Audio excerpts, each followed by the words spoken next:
Traffic కూడా పెరుగుతూ ఉంది. దీనికి సంబంధించి ఒకటి ఇంటెలిజెన్స్ ట్రాఫిక్ మేనేజ్మెంట్ సిస్టమ్ అని ఒక ఆస్పెక్ట్ని కూడా ఇంప్లిమెంట్ చేస్తున్నాము. దీనికి సంబంధించి మనకి డ్రోన్స్ వాడుతూ అలాగనే మన ట్రాఫిక్ సిగ్నల్లో కూడా సెన్సర్స్ పెడుతూ ఏ రోడ్లో ఎంత ట్రాఫిక్ ఉంది అనేది కూడా డేటా అనేది రావడానికి అన్ని చర్యలు కూడా తీసుకుంటున్నాము. సో పోలీస్ అండ్ కార్పొరేషన్ రెండు సహకారంతో ఈ ఆస్పెక్ట్ని కూడా స్మార్ట్ మానిటరింగ్ ద్వారా హ్యాండిల్ చేయాలని మనం అనుకుంటున్నాము.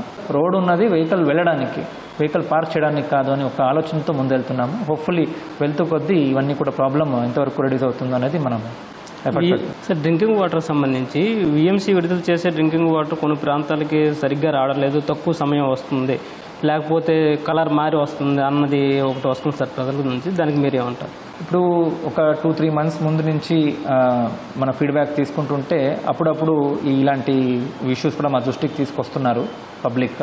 సో ఈ వాటర్ సప్లై క్వాలిటీ అనేది దాదాపుగా లాస్ట్ 1 మంత్ని మనం చూస్తున్నాము.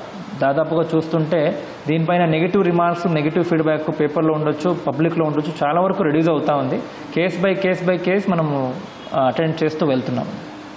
సార్ ఇంకోటి, ఈ ఆర్ఆర్ఆర్ సెంటర్ మన సింగనగర్లో ఏర్పాటు చేస్తాం, ఆ కార్యక్రమాలు ఎలా జరుగుతున్నాయి, అక్కడ ఏమేమి ఉత్పత్తి జరుగుతుంది సార్? ప్రస్తుతానికి ఆర్ఆర్ఆర్ సెంటర్ ఇంకా ఇనాగ్రేషన్ చేయలేదు, అది ఆల్మోస్ట్ 95% రెడీగా ఉంది. మన శానిటేషన్ వర్కర్స్ అలాగే యాక్టివిటీస్లో వాళ్ళ కాంట్రిబ్యూషన్ అలాగనే రీయూజ్, రీసైకిల్ అండ్ ఈ యాక్టివిటీ ఏముందో దీనిపైన మనము ఒక సింబాలిక్ ఒక ఆడిటోరియం లాగా చేయడం అనేది ఆ వర్క్. అది త్వరలోనే మనము పెండింగ్ వర్క్ కంప్లీట్ చేస్తూ we will definitely open it to public, mainly focusing on awareness for students and also common public కి మన శానిటేషన్ యాక్టివిటీస్ పైన ఒక అవగాహన అని అనుకోవచ్చు. త్వరలోనే స్టార్ట్ చేస్తాం.